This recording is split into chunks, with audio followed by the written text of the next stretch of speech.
Señoras, señores, ¿qué tal? Buenos días, muy buenos días y bienvenidos a Radio Intereconomía, Capital Intereconomía. Es martes ya 17 de febrero, las borrascas quedan atrás y vamos a toda velocidad a marzo. Martes que llega con Consejo de Ministros, aprobará la subida del salario mínimo interprofesional con un aniversario. 2 meses ya de las elecciones en Extremadura y Partido Popular y Vox, con el 60% de los votos, siguen sin ponerse de acuerdo para gobernar. Martes que debería traer la normalidad a la línea de alta velocidad entre Andalucía y Madrid. Veremos. Y nos deja también esta noche Robert Duvall, 95 años y grandes escenas en El Padrino o en Apocalipsis Now. En los mercados, Asia viene mixta, los futuros americanos en rojo, los bonos muy parados, oro y plata con caídas y Bitcoin con ligeros avances. Esta es la fotografía.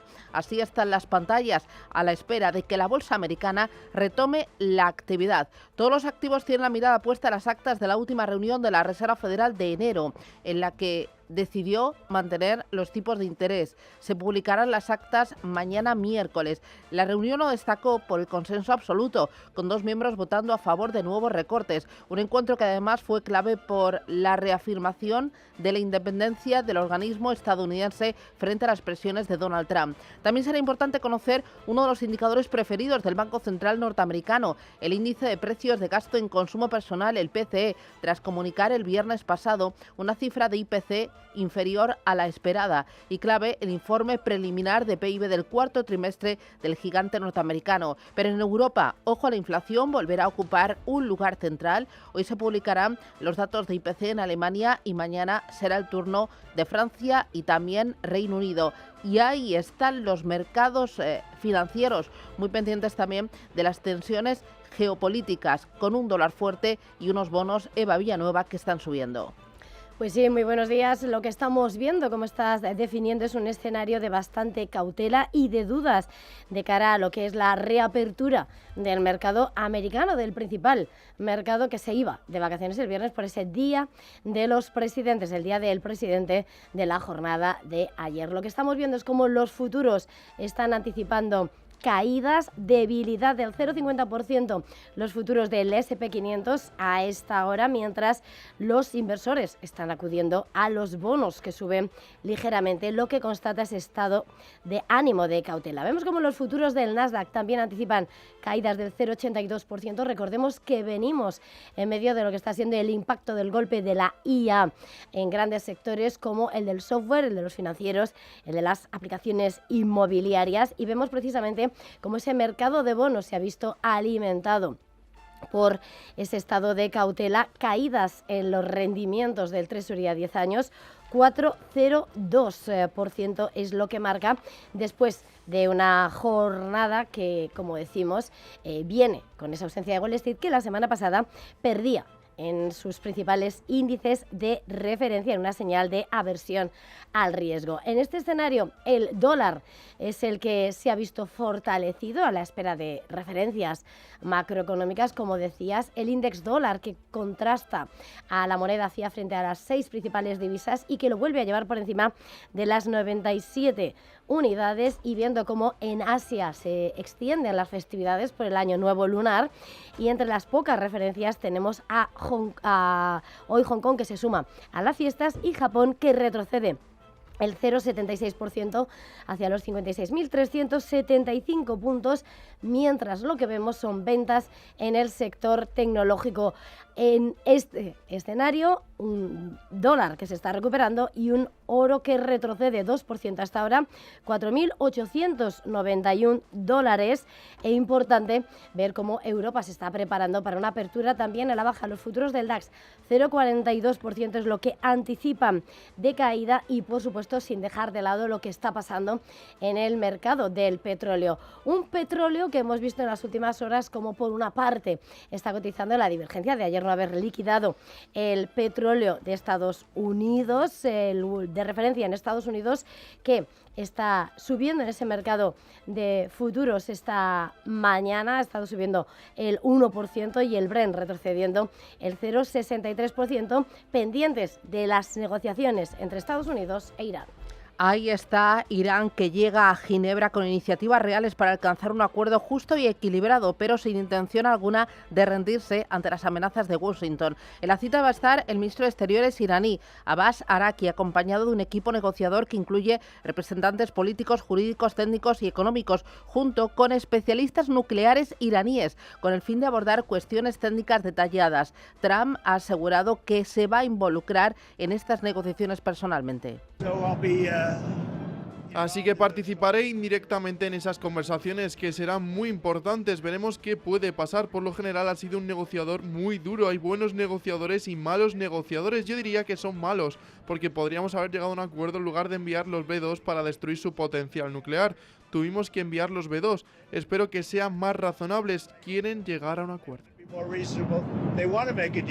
La idea es que Teherán permita la inspección de sus instalaciones atómicas atacadas en la guerra de 12 días en junio por Israel y Estados Unidos, a lo que se ha negado hasta este momento. El jefe de la diplomacia iraní también ha informado de que mañana se va a reunir con su homólogo omaní, quien ejerce de mediador en estas negociaciones nucleares. Y aquí hay varios puntos. La dilución de uranio enriquecido al 60%, muy cerca del 90% ahora para uso militar. El levantamiento de las sanciones al régimen iraní por parte de Estados Unidos, eso lo está pidiendo Israel, y también que se limite a 300 kilómetros el alcance de los misiles balísticos. El secretario de Estado de Estados Unidos, Marco Rubio, ha reconocido que alcanzar un acuerdo con Irán es muy difícil, pero ha indicado que la administración Trump prioriza la vía diplomática para resolver las diferencias con Teherán. Llegar a un acuerdo con Irán no es fácil. Debemos entender que en última instancia Irán está gobernado y sus decisiones están gobernadas por clérigos chiitas radicales. Estas personas toman decisiones políticas basándose en la teología pura. Por eso es difícil llegar a un acuerdo con Irán. Siempre hemos dicho que es difícil, pero lo intentaremos. Son las 7:08. Esto es Radio Intereconomía. El martes nos trae más noticias.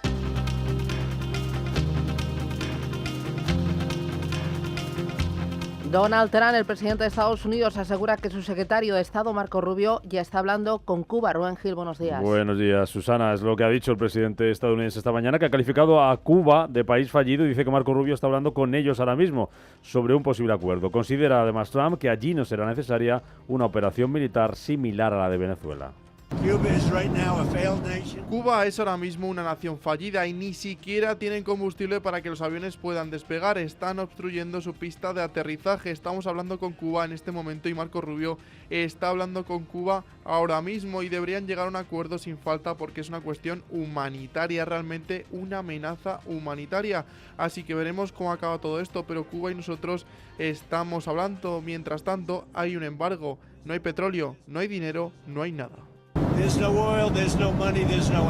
Esa escasez de petróleo está agravando el problema de la retirada de basuras en Cuba y ha obligado al país a suspender el emblemático Festival Internacional del Habano. Rusia, Ucrania y Estados Unidos vuelven a reunirse este martes para alcanzar un acuerdo de paz. Y en la víspera de ese encuentro, Donald Trump instaba a Ucrania a sentarse rápidamente a la mesa de negociaciones con Rusia. Bueno, tenemos conversaciones importantes, va a ser muy fácil, quiero decir, mira, hasta ahora Ucrania más vale que se siente a la mesa rápidamente, eso es todo lo que te digo, estamos en posición, queremos que vengan.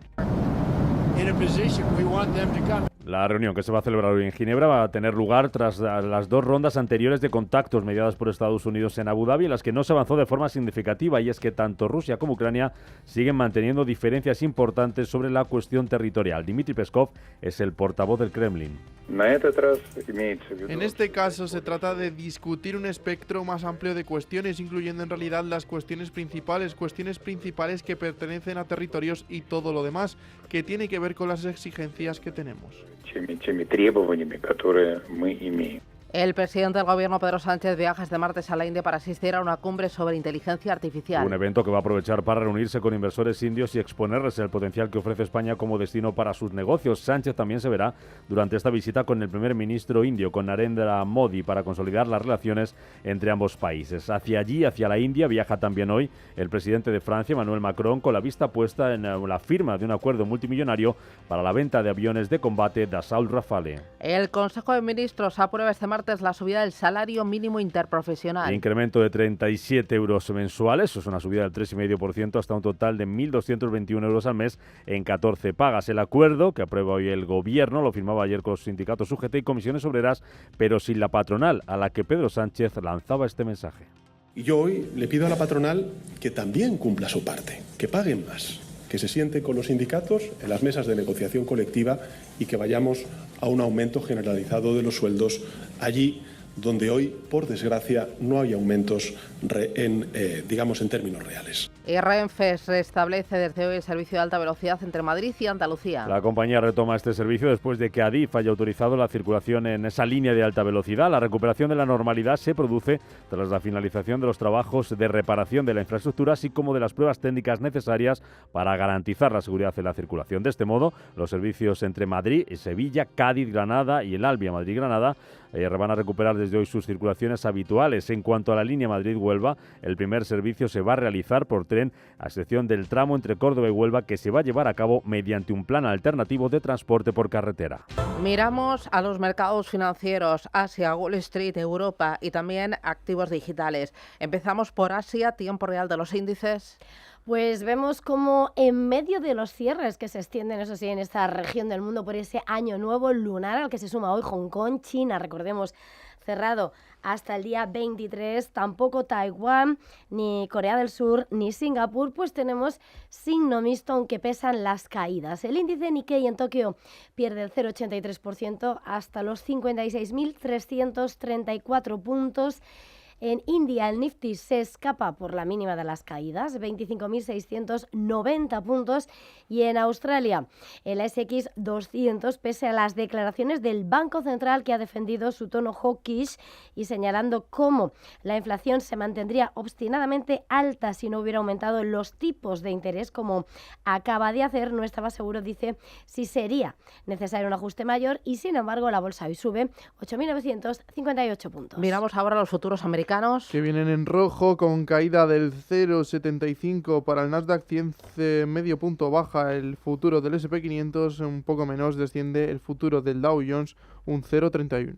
Descensos también para los futuros en Europa. El Eurostock 50 con vencimiento en marzo cae un 0,42% y el DAX con vencimiento también en marzo cae un 0,37%. El VIX está rebotando casi un 2%, está en 21,08 puntos. Y ojo a las criptomonedas y también a Bitcoin. Tiempo real 68.357 dólares. Está muy paradito, pero es que en lo que va de año lleva una caída Bitcoin del 22%. Arrancó este 2026 en 87.700 dólares. Está en zona de mínimos anuales. Va camino de registrar su peor trimestre desde el año 2018. Entonces cayó un 50% y esta sería su quinta semana consecutiva de pérdidas. Es Kiva Bitcoin, la adopción institucional y también la dinámica del halving que le suele dar soporte. Veremos qué es lo que pasa, pero Bitcoin está en 68.381 dólares. Y ojo también a Ethereum. En la última semana cae un 5% frente a ayer, muy poquitos movimientos, 1979. Con esta fotografía miramos directamente a los mercados, al contenido y a las ideas.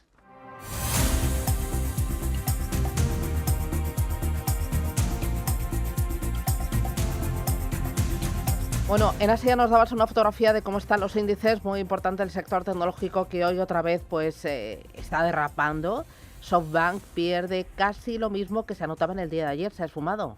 Pues sí, efectivamente, 5% es lo que se deja ahora mismo el conglomerado inversor, que ayer, sin embargo, se disparaba al calor de las informaciones de OpenAI, su participada. La crónica bursátil, como decías, se escribe en medio de esas dudas renovadas en torno al impacto de la inteligencia artificial en la industria, y así SoftBank se convierte como uno de los peores valores del índice Nikkei, mientras que acciones industriales como Kawasaki Heavy Industries se deja casi el 5%, o Hitachi, que retrocede el 4%. Se extienden las caídas que veíamos también en la jornada de ayer, mientras vemos a otros títulos como pueden ser las acciones de Advantes, que se dejan el 1,29%, y también vemos, sin embargo, como las acciones de Renesas Electronics están avanzando un 0,74%. Hoy arranca la cumbre de la inteligencia artificial en la India. Francia y están, entre otros, Macron. Pues sí, el presidente francés que se va a reunir con el primer ministro Narendra Modi para avanzar hacia esa asociación estratégica y que va a participar en lo que es la inauguración de esta cumbre del impacto de la inteligencia artificial y donde además Macron ha señalado antes de llegar en X que este viaje va a servir para la asociación estratégica entre ambos países, recordemos, después de haber sellado con la Unión Europea la madre de todos los acuerdos. Y mientras en India se mantiene la presión sostenida sobre las acciones locales en medio de la liquidación de software, y hemos visto, y así lo recoge Bloomberg, como un indicador que incluye a Tata Consultancy Services e Infosys ha perdido 56.000 millones de dólares en valor del mercado combinado desde que Anthropic lanzaba esa herramienta de software legal considerada una amenaza para sus modelos de negocio. Sin embargo, hoy Tata Consultancy como Infosys están subiendo en bolsa. Y por cierto, entre los titulares de la IA, y aunque hoy no cotiza ni en China ni en Hong Kong, Alibaba lanzaba este lunes esa serie de modelos de IA con capacidades mejoradas en medio de la competencia más intensa, y su modelo Qwen 3.5 está disponible en una versión de código abierto que permite a los usuarios descargarlo, ejecutarlo, ajustarlo e implementarlo. Atentos a la bolsa de Australia, a BHP, que sube con fuerza al calor de unos sólidos resultados semestrales. Pues sí, es lo que está haciendo que los títulos del gigante minero hoy se estén disparando un 7% en la bolsa australiana, mientras entre las cuentas los números son importantes, pero también se aplaude un dividendo mucho más fuerte de lo esperado de 73 centavos. Cuentas del semestre fiscal que se han visto impulsadas en el repunte a finales de 2025 en los precios del cobre, mientras que la producción récord de mineral de hierro también ha impulsado sus ingresos. El beneficio semestral aumenta un 22%, supera estimaciones, y el cobre representa el 51% de las ganancias operativas por primera vez. Y atentos a una multa, le ha caído a la filial australiana de Exxon, es de 1,3 millones de dólares y es por afirmaciones engañosas sobre su combustible. Pues sí, Mobil Oil Australia, que suministra petróleo, diésel y otros productos combustibles a minoristas en todo el país, ha admitido haber realizado afirmaciones falsas sobre su Mobil Synergy Fuel entre agosto de 2020 y julio de 2024. La empresa, según el Tribunal de Australia, ha engañado a los consumidores al indicar que el combustible contenía ciertos aditivos cuando no era así, y así lo ha señalado a la Comisión Australiana de Competencia y Consumo en un comunicado, en un escenario donde, por supuesto, los inversores están muy pendientes de las tensiones geopolíticas y cómo está afectando a un petróleo que hoy está subiendo, pendiente de las conversaciones de Estados Unidos e Irán. En Estados Unidos hoy conoceremos el índice manufacturero Empire State de febrero y tendremos declaraciones de Thomas Barr, miembro de la Reserva Federal de Estados Unidos. Hoy la bolsa americana retoma la actividad, eso le dará un poco de vida, de aire al resto de activos. Y estas últimas horas la atención ha estado, Roberto, en noticias empresariales. Así es, en After Hours tendremos que estar atentos a las acciones de Elliott Investment, que ha adquirido el 10% de participación en Norwegian Cruise. Según The Wall Street Journal, la firma de inversión ya es uno de los mayores socios de la compañía de cruceros. Según el medio, está presionando para que haya cambios que le permitan a Norwegian recortar distancia con sus competidores directos. También estaremos atentos a las acciones de la compañía de hoteles Hyatt, después de que su presidente ejecutivo Thomas Pritzker haya dimitido tras haber admitido que ha tenido vínculos con Jeffrey Epstein y Ghislaine Maxwell. Bueno, el foco ha estado en estas últimas horas en cómo Warner podría estar pensándose la oferta de Paramount. Bloomberg News señalaba que ahora los estudios podrían estar estudiando aceptar la oferta de la compañía de David Ellison, que incluso pagaría una penalización por romper el acuerdo con Netflix. Habrá que estar atento a las acciones de las tres compañías, sobre todo de la gigante del streaming, cuyas acciones han caído un 18% en lo que llevamos de año. Roberto Soltés, jefe de estrategia de Singular Bank. Sí, el mercado está castigando claramente a Netflix, asumiendo que va a tener que hacer otra contraopa con precios aún superiores, con más componente en caja, y al final a estas alturas casi lo mejor sería que tirara la toalla y que dejara que Paramount se hiciera con el negocio. La tecnología vuelve a estar ahí en el foco, clavada en todas las miradas. Peter Steinberg, el fundador del asistente de OpenAI, Cloud, se une a OpenAI. Según Sam Altman, CEO de OpenAI, salía con ellos para impulsar la próxima generación de agentes personales. Esta alianza es una muestra más de la agresiva contratación de talento que está llevando a cabo la tecnológica. Ha sido noticia precisamente también uno de sus némesis, Elon Musk, primero con la herramienta de IA Grok, que la Comisión de Protección de Datos de Irlanda está investigando el potencial de la herramienta para producir imágenes y vídeos sexualizados dañinos. Además, SpaceX y XAI competirán con el concurso del Pentágono para tecnología de drones autónomos. Según Bloomberg, el medio apunta que las dos compañías están entre un grupo pequeño de 100 empresas. Bueno, y el Pentágono apuesta por empresas de Elon Musk y estaría pensando en cortar plazos con Anthropic, según Axios. El medio señala que el organismo acabaría con la relación que tiene con la empresa de Dario Amodei después de meses de discusiones sobre el uso de su herramienta de IA Cloud. Axios explica que Anthropic no quiere que se utilice Cloud para espiar a ciudadanos, mientras que el Pentágono desea usarla para todos los fines legales. En el foco también está Chevron, ya que a través de una asociación con la compañía Hellenic Energy exploraría 4 áreas marinas en Grecia. El objetivo principal del proyecto es evaluar las perspectivas de hidrocarburos y aún tiene que tener aprobación parlamentaria. Son las 7:25, miramos a Europa. Ángela Lozano, ¿qué tal? Muy buenos días. Muy buenos días a todos. Bueno, ayer el IBEX 35 rebotó, pero llevaba 4 jornadas consecutivas de descensos. Hoy partirá desde los 17.848 puntos. Con la mirada, ¿dónde? ¿Qué va a ser lo importante? Hoy vamos a conocer la tasa de inflación general de enero en Alemania. También en ese país se publica la encuesta ZEW de confianza inversora en febrero.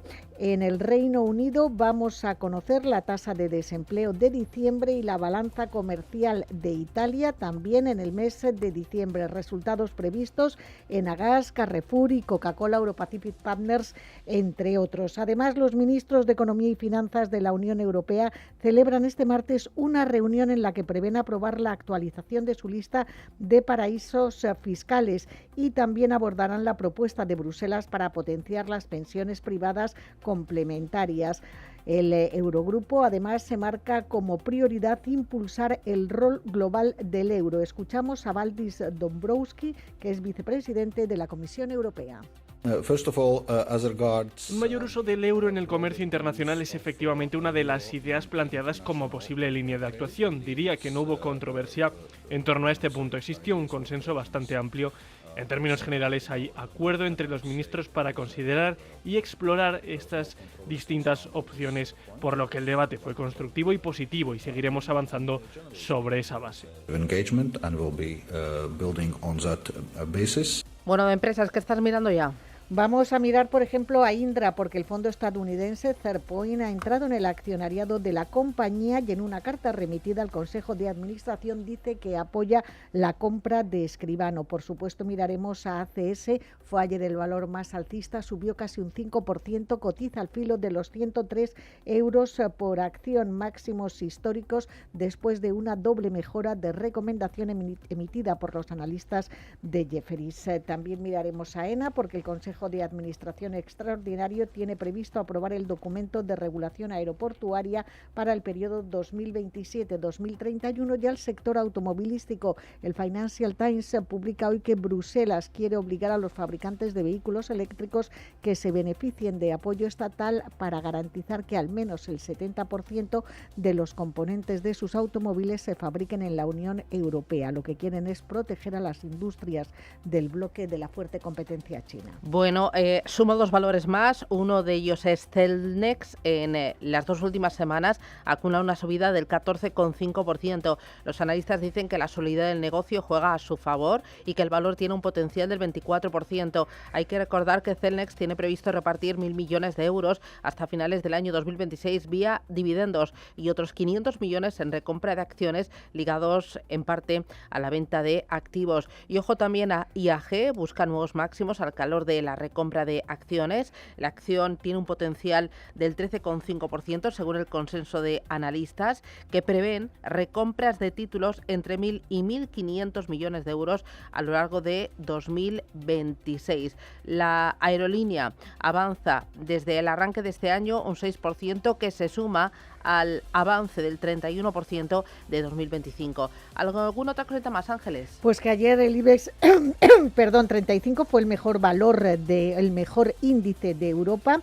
gracias a ACS, a Indra y al nuevo tirón de los bancos. Los frenos vinieron de valores como Amadeus, que se dejaba un 4,20%. Es una de las empresas que se está viendo más perjudicada por la irrupción de la inteligencia artificial en el negocio del software. En el resto de Europa vimos al DAX alemán caer un 0,45%, Milán cerraba prácticamente plano y las compras se imponían por la mínima. En el CAC francés subía un ligerísimo 0,06% y en el FT100 de Londres, que ganaba un cuarto de punto porcentual. Y un apunte más, Inverco, la patronal de los fondos de inversión, ha pedido eliminar los excesos de regulación del sector y seguir mejorando la fiscalidad de los productos de inversión para seguir impulsando el flujo del ahorro minorista hacia los mercados financieros. El presidente de la patronal, Ángel Martínez Aldama, defendía que desde Europa vienen vientos de cola fuertes para que se fomente el ahorro inversor minorista hacia los mercados financieros. Dio datos sobre el año pasado. Dijo que la inversión colectiva en 2025 cerró con un total de activos bajo gestión valorados en 980.000 millones de euros, un 11,6% más que el año anterior. De esta cifra, el patrimonio en fondos de inversión ha crecido un 13% y supera los 842.000 millones. 7:31, primer análisis. Vamos a mirar los mercados, a lo que está pasando y a lo que está por venir con Alexis Ortega, que es profesor en la EA Business School. Alexis, ¿qué tal? Buenos días, bienvenido. ¿Qué tal, Susana? Muy buenos días. Bueno, a la espera de que Wall Street empiece a respirar, veo al resto de activos, de mercados, de regiones bastante paraditos, ¿no? No sé si es calma tensa o es simplemente relajación a la espera de señales.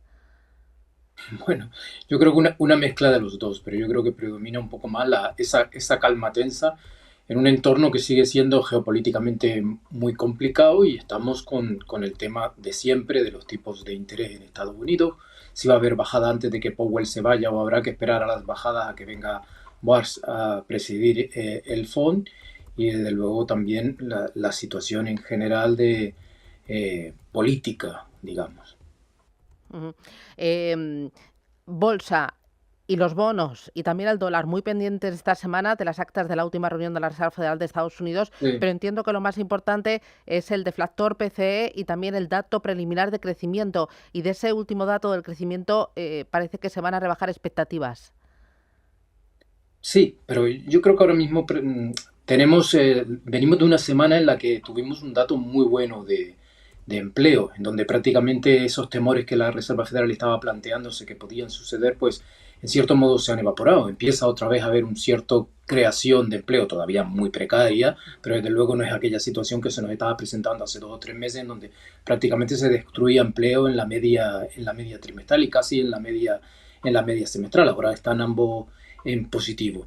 Pero tuvimos también un dato muy bueno de IPC, un dato que, al menos en lo que es la inflación general, fue algo mejor de lo esperado, con lo cual de alguna manera estamos un poco en ese mundo de si la Reserva Federal puede bajar o no puede bajar los tipos de interés. ¿Quién puede resolver ese tema? Pues bueno, quizás el deflactor del PCE, que ahora mismo es la medida favorita de la Reserva Federal, sobre todo la subyacente, y que podría dar espacio a que, o por lo menos incrementar las presiones para que Powell, que en estos momentos está en una posición relativamente cómoda y va a esperar hasta mayo sin mover los tipos, se pueda ver obligado a bajar los tipos. Yo creo que el tema del crecimiento económico, pues de alguna manera se ha quedado un poco más en segundo lugar, y ahora mismo casi todo está concentrado en si se ha logrado controlar la inflación o no se ha logrado controlar la inflación. Ayer, Alexis, me estaban contando que se está produciendo una rotación en diferentes vías, una rotación de tecnología desde las grandes, desde las large cap, hasta las empresas de pequeña y mediana capitalización. Otra desde la tecnología hacia otros sectores algo más defensivos, como Claro. industriales, como salud.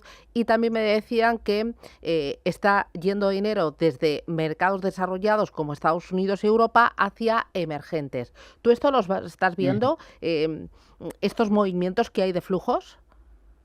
Sí, en general yo creo que hay un cierto digamos, desconfianza en la inteligencia artificial, o por lo menos en las valoraciones de la inteligencia artificial.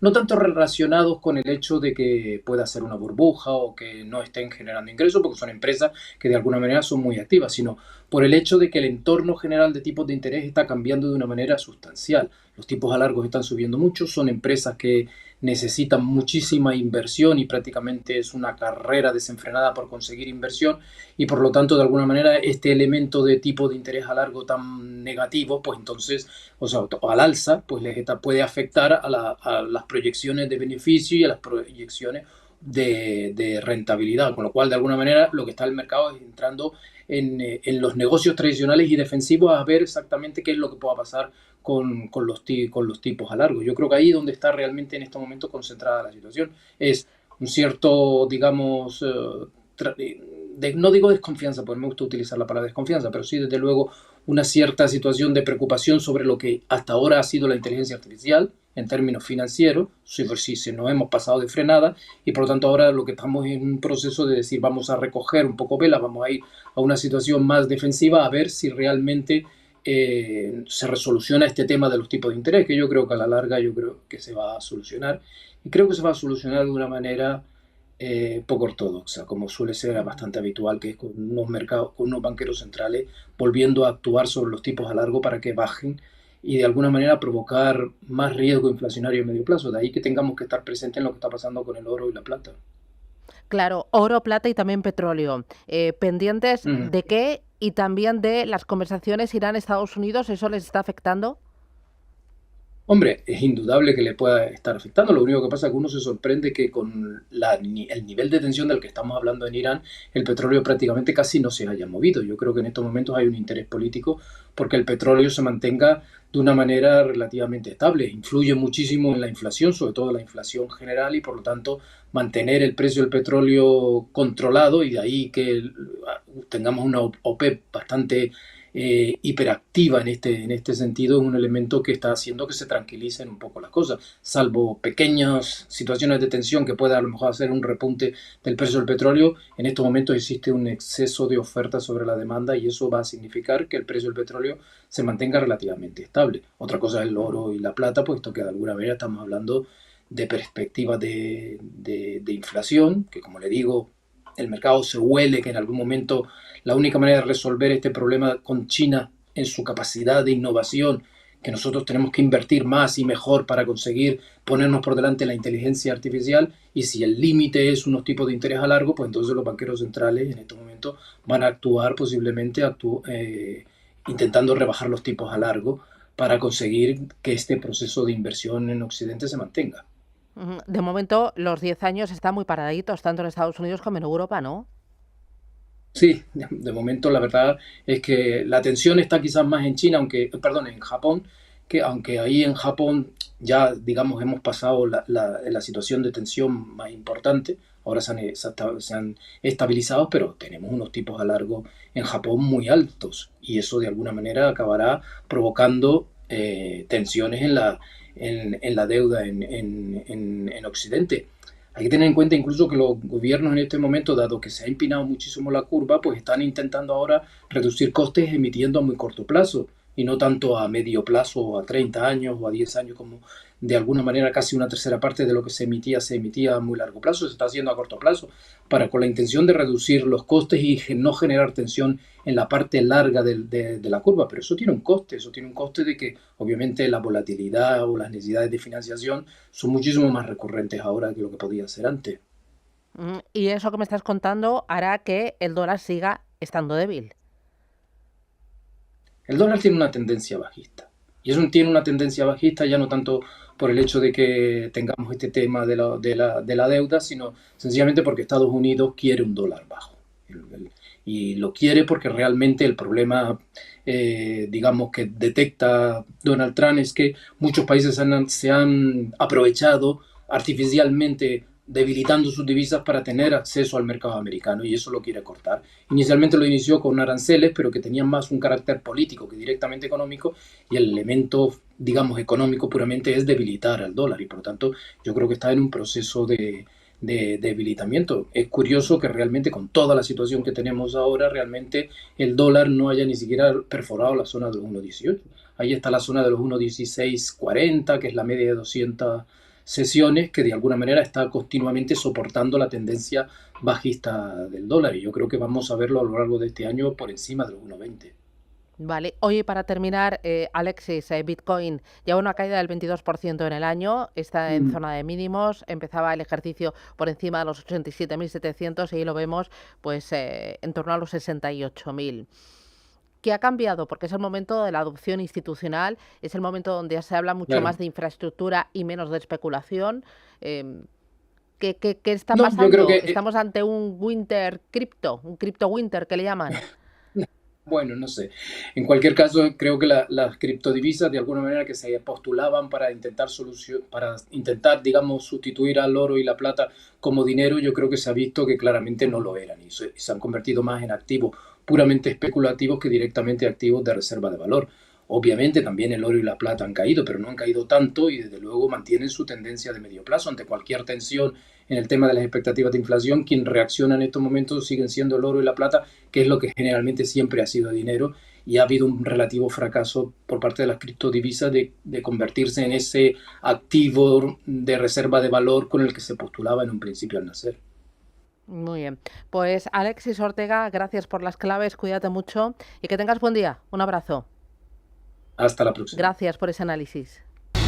Vamos a ir con los diarios, empezamos por los especializados en economía, expansión. Santander, BBVA y CaixaBank afrontan ajustes de empleo del 15% por la inteligencia artificial, impacto de la tecnología en la mejora de la eficiencia. Cuenta, así amenaza la inteligencia artificial el empleo de cuello blanco en Wall Street. La cifra de empleados en España, CaixaBank 42.644, BBVA 29.500, Santander 23.900, Sabadell 14.200 y Unicaja 7.300 empleados.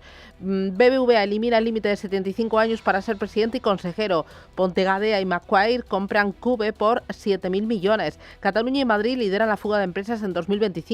La reactivación del impuesto de patrimonio hace que Madrid pierda empresas por primera vez. Cuenta también que IKEA aumenta un 22% su beneficio en España hasta un récord de 164 millones y que MediaMarkt España crece un 7% y supera ya los 2.700 millones de euros de facturación. En el diario 5 días, la banca rebajó a mínimos en 2025 el crédito problemático. El sector financiero asume una morosidad próxima al 2% en niveles históricamente bajos. Sánchez a las empresas que paguen más. El presidente ataca a la patronal por quedarse fuera del acuerdo del salario mínimo. España crece, prevé financiar 15.000 viviendas al año. Cuenta también este periódico que la Comisión Nacional del Mercado de la Competencia renuncia a elaborar el informe que prometió sobre el apagón eléctrico. Se limitará a incoar en su caso expedientes sancionadores y una serie de recomendaciones. Y destaca también que el Santander da créditos de hasta 100.000 euros al 5% para sus VIPs. Vamos ahora con el diario El Economista